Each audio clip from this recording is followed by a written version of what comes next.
we're just starting to get ready and put routines together and things like that. The groups that I'm with today are going to be all level 9s and level 10s.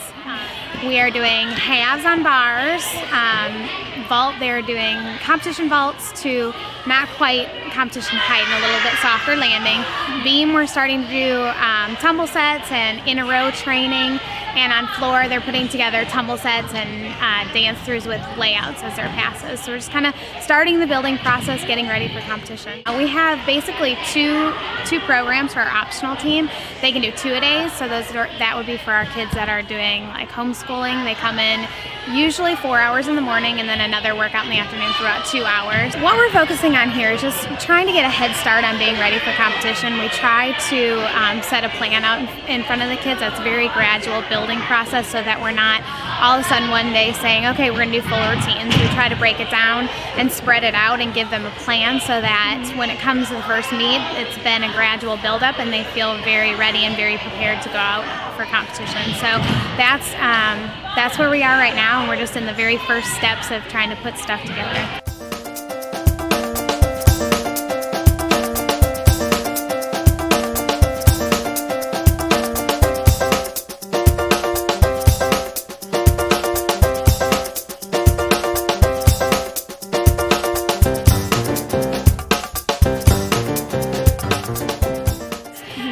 That's the first group that came in today, and then we have a 1-a-day program for those kids that are attending public school. So they just come in, they start at about 3:30 and they go about till 7 or 8. They'll go to 8 tonight, but a couple nights a week they get done a little bit earlier.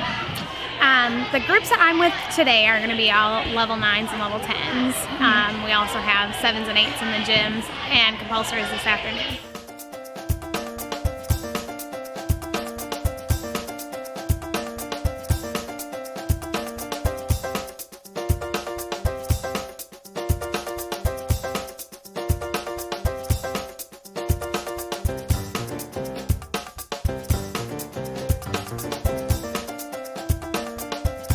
I think making a good team atmosphere also helps the kids so that they're here and they're loving the time that they're here, because it is a lot of time that they spend in the gym and it's a lot of hard work. So if they're surrounded by kids that are supporting them and they're on the same path and they have the same goals, it makes it a lot easier for the kids to stay in the sport too. We're really big into making sure we coach the athletes as individuals and as good gymnasts. It's very important to us that we're teaching good life lessons and using gymnastics as a medium to hopefully get them to have life skills that are going to make them successful outside of gymnastics. You know, they're probably only going to be flipping until they're out of college, whether they're 22 or however old they are, and we're hoping that the things that they learn here are going to make them successful people in the workplace and things like that. So we really try to focus on that.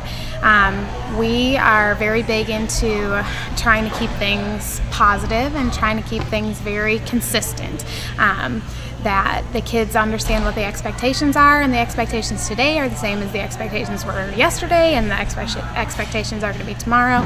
So keeping them consistent and on board with that usually keeps us in a really positive place, and we get the kids on board and they help each other, and we come in, do our work, no drama. We just come in and day after day chop away at what we have to do, and that gets the job done.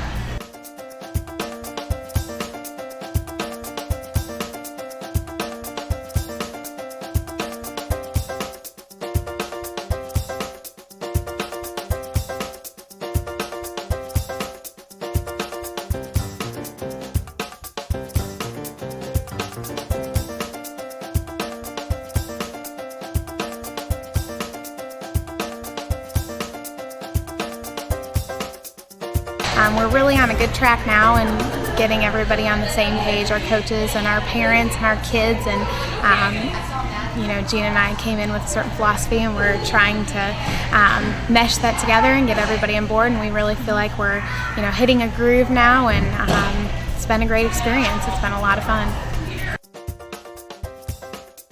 We also also have a pretty big level 10 team this year.